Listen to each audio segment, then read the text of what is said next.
13 বছর ধরে রব্বে কারীম যে সবক বদরে দিয়েছেন, আল্লাহর কসম আজকে সেই সবক দ্বিতীয়বার জিন্দা হচ্ছে ফিলিস্তিনে। ওদের পাথরের মধ্যে কি শক্তি, এদের পাথরে ওদের ট্যাঙ্ক জ্বালায়া দিতেছে কেমনে, এদের পাথরে ওদের ট্যাঙ্ক জ্বালায় কেমনে, এদের একটা কাঠের বন্দুকে ওদের ট্যাঙ্ক জ্বালায় কেমনে। রব বলেন পাথর ছোড়ার দায়িত্ব তোমার, আল্লাহু আকবার বলে পাথর ছোড়ার দায়িত্ব তোমার, ট্যাঙ্কে আগুন লাগা দেওয়ার দায়িত্ব আমার। ওয়া মা রামাইতা ইয রামাইতা ওয়ালাকিন্নাল্লাহ রামা। রব বলেন তুমি মারো নাই, আমি মেরেছি। তুমি শুধুই ধুলো নিক্ষেপ করেছ, সবার চোখে আমি পুঁছিয়ে দিয়েছি। বদরের রাসূল ধুলো, শুধু ধুলো ফুদিয়ে দিয়েছেন, ধুলো। আচ্ছা কত জোরে মারলে 1000 মানুষের চোখে ধুলা ঢুকবে? হ্যাঁ, একটা মানুষ কত জোরে মারলে 1000 মানুষের চোখে ধুলা ঢুকবে? তাও 1000 মানুষ শুধু এক জায়গায় দাঁড়ানো না, পুরা বদরের প্রান্তরে, জোরে বলেন, পুরা বদরের প্রান্তরে ছড়ানো ছিটানো। আর রাসূল এক মুষ্টি ধুলো নিয়ে ওমা রামাইতা ইয রামাইতা ওয়ালাকিন্নাল্লাহ রামা ফু দিয়ে দিয়েছেন, সবগুলো চোখে ঢুকে গেছে। তিনি আছেন আগের মতোই, বদলে গেছি আমরা। কি হ্যাঁ, তিনি আছেন কি এই জন্য আল্লাহু আকবার। আল্লাহ তাআলা এখনো আকবর মালিক, আকবর মুআমালা করবেন ওই দলের সাথে, ওই জাতির সাথে যে জাতি আকবরকে আকবর হিসাবে মানে,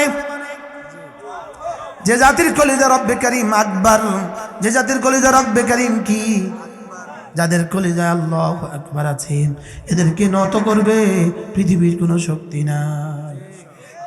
আরে ইনশাআল্লাহ বলে না, ইনশাআল্লাহ। ফিলিস্তিনিরা এখন কিভাবে বুঝতেছে আল্লাহ কত বড়?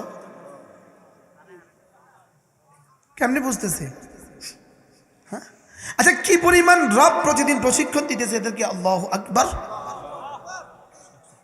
কি তিনি আছেন আগের মতোই, বদলে গেছি আমরা। আমাদের আকবর আর আকবর নাই, আমাদের আজিম আর আজিম নাই, আমাদের আলা আর আলা নাই। আমাদের আকবর শুধু শব্দ আছে, আমাদের আজিম শুধু শব্দ আছে, আমাদের আলা শুধু শব্দ আছে। যদি এটা হাকিকত হয়ে যায়, আল্লাহর কসম ফিলিস্তিনিদের এই আন্দোলনের সাথে আল্লাহর কসম সারা পৃথিবী থেকে কুফরি শক্তি মিশবেই মিশবে। বলেন না ইনশাআল্লাহ, আবার বলেন ইনশাআল্লাহ, ইনশাআল্লাহ। বিশেষ না, আরে বলেন ইনশাআল্লাহ। আপনার ঘরে আপনি ঘর বানিয়েছেন, ঘরে মাকড়সার জাল বানায়, মাকড়সার জাল বানায় না, বানায় না, মাকড়সার জাল বানায় বানায় বানায় বানায় বানায়, আর মাকড়সা মধ্যখানে বসে থাকে, বাহ ছোট ছোট পোকামাকড় পড়ে ধরে ধরে খায়, আর সে নিজেকে মনে করে আমি সুপার পাওয়ার। বাস্তব না বাস্তব? একটা পোকামাকড় পড়লে সে কি করে? ধরে ধরে সে নিজেকে কি মনে করে? বাড়িওয়ালা ছাড় দেয়, ছাড় দেয়, ছাড় দেয়, ছাড় দেয়, ছাড় দেয়। হঠাৎ একদিন ফোন আসলো, কালকে বেয়াই আসবে, বেয়াই। এবার বাড়িওয়ালা একটা ঝাড়ু লয়, বাড়ি দিতে দেরি, পরিষ্কার হইতে দেরি নাই। বাস্তব না বাস্তব? আজীব না? আল্লাহ তাআলা যেন বলেন আমিও আমার ধরনীকে, আমার পৃথিবীকে, আমার জমিনকে আমি ছাড় দিয়ে রাখছিলাম। আমার পৃথিবীতে তোরা ঘর বানিয়েছিস এবং আমার পৃথিবীকে তোরা ধরাকে সরা মনে করেছিস আর ভাবছিস এটা তোদের হয়ে গেছে। রব্বুল আলামিন বলেন আমার মেহমান আসবে, আমার মাহদি আসবে, আমার ঈসা আসবে। কি এবার রব্বুল আলামিন ঝাড়ু দেওয়া শুরু করে দিয়েছে। সারা পৃথিবীতে ছড়ানো ছিটানো থাকলে এদেরকে মারতে গেলে মুসলমান মারা যেত। এই জন্য রব্বুল আলামিন এক জায়গায় জমা করছে, সারা দুনিয়া থেকে জমা করে সব এক জায়গায় নিয়ে আইছে। আরো মজার খবর হলো এদের কিতাবে লেখা আছে ইহুদিরা পৃথিবীতে কোথাও একসাথে 80 বছর জীবনে একসাথে থাকতে পারবে না। ওদের এখন ইসরায়েলে এদের বয়স হয়ে গেছে 76 বছর, আর আছে 4 বছর। এই জন্য এই যে আজকের প্রধানমন্ত্রী যিনি, উনি ভাবছেন যেহেতু আমাদের কিতাবে লেখা আছে এক উদ্ভট কথা, আমাদের কিতাবে লেখা আছে এক আজব কথা, আমরা নাকি 80 বছরের বেশি কোথাও থাকতে পারবো না। আমি এবার চ্যালেঞ্জ করলাম, 76 বছর তো হয়ে গেল, এবার পৃথিবী থেকে মুসলমান শেষ করে বাকি দিনগুলো আমরা থাকবো। রব বলেন হায় হায় রে বেকু, কি আজীব না, আজীব না। এই জন্য ফি বিদআই সিনিন, আমরা 4 বছর আর 40 বছর আমরা বলবো না, আমরা বলবো রব্বে কারিমের সিদ্ধান্ত, কালকে সূর্য উঠবে কি উঠবে না সন্দেহ আছে, পৃথিবীতে একটা ইহুদিও থাকবে না, এতে কোনো সন্দেহ না। আপনাদের কি খেয়াল? জোরে বলেন ইনশাআল্লাহ, বলেন না ইনশাআল্লাহ। এই জন্য ইয়া আইয়ুহাল্লাযীনা আমানু লা তাত্তাখিযুল ইয়াহুদা ওয়ান নাসারা আউলিয়া, হে মুমিনরা খবরদার খবরদার, কোনো ইহুদিকে বন্ধু বানাবা না, কোনো নাসারাকে বন্ধু বানাবা না। বাদুহুম আউলিয়া ও বাদ, এরা এক অপরের বন্ধু। তাহলে ইহুদিদের সাথে যারা আতাত করে মুসলমান, এরা মূলত ইহুদিদের বন্ধু। ওমান তাওয়াল্লাহুম ফাইন্নাহু মিনহুম ওমান তাওয়াল্লাহুম মিনকুম ফাইন্নাহু মিনহুম।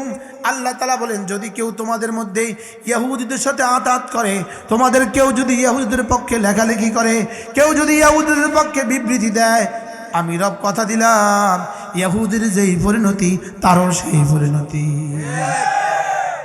কি ভাই, এখন ইহুদির বিরুদ্ধে, ইহুদির পক্ষে ফিলিস্তিনিদের বিরুদ্ধে লিখতে লিখতে শেষ তক এখন আমার বিরুদ্ধে লিখা শুরু করছে।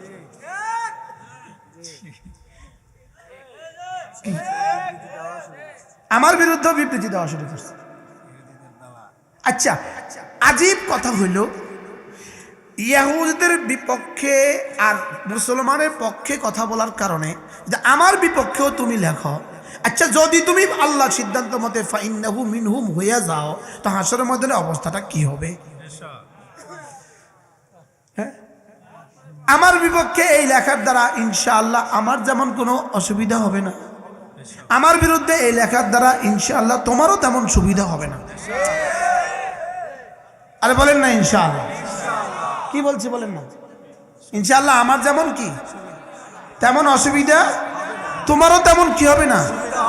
বাকি গেল গেল, তোমার সব গেল, তোমার ইমানও গেল, আমও গেল, ছালাও গেল। কি আজীব না? আল্লাহ কয় ওমান তাওয়াল্লাহুম মিনহুম ওমান তাওয়াল্লাহুম মিনকুম, তোমাদের থেকে কেউ যদি তাদের উপরে ভালোবাসার হাত বাড়াও, তোমাদের মধ্যে থেকে কেউ যদি তাদের সাথে ভালোবাসার হাত বাড়াও, ফাইন্নাহু মিনহুম, আমি রব শুনিয়ে দিলাম এটা আর ইহুদি এক কথা। এজন্য বাংলাদেশে তথাকথিত হিজবুত তাওহীদ, এটা আসলে হিজবুল ইয়াহুদ। হিজবুল কোরআন আসলে হিজবুল ইয়াহুদ। হিজবুল কি? এরা তোমাদেরকে আর কতদিন টাকা দিবে আমাদের আর বুঝে আসে না। জোরে বলেন না। এরা তোমাদেরকে আর কতদিন শেল্টার দিবে আমাদের আর বুঝে আসে না। আমরা ইনশাআল্লাহ আল্লাহকে ভালোবাসি, রাসূলকে ভালোবাসি, মুমিনিনকে ভালোবাসি, এটা আমাদের সিদ্ধান্ত। আমরা কাকে ভালোবাসবো বলেন? আর কাকে? আর কাকে? মুমিনকে ভালোবাসবো। আবার কোন মুমিনকে ভালোবাসবো? বেনামাজি মুমিনকে ভালোবাসি না। বেনামাজি আবার মুমিন হয় কিভাবে? আরে করছে কি রে? এটা হলো নোয়াখালী, এটা হলো লক্ষ্মীপুর, বুঝেন? এটা হলো লক্ষ্মীপুর, এটা ভৈরব না, এটা লক্ষ্মীপুর। কি আজীব না? দেখেন, ইন্নামা ওয়ালিয়ুকুমুল্লাহু ওয়া রাসূলুহু ওয়াল্লাযীনা আমানু আল্লাযীনা ইউকিমুনাস সালাহ ওয়া ইউতুনাজ যাকাহ ওয়া হুম রাকিউন। বোন। রব্বুল আলামিন বলেন মুমিনদের বন্ধু আল্লাহ, মুমিনদের বন্ধু রাসূল, মুমিনদের বন্ধু এবং ওই সমস্ত মুমিনদের বন্ধু যারা না নামাজ পড়ে, যারা না যাকাত দেয়, যারা না জামাতের সাথে নামাজ পড়ে। সুবহানাল্লাহ বলেন। মানে আর শুনছেন না জীবনে এই আয়াত, আমি মনে হয় জীবনেও শুনি না। আশ্চর্য লাগে আমার কাছে। আমি কিরে আমার এত পড়ালেখা গেল কই? কি বুঝলো?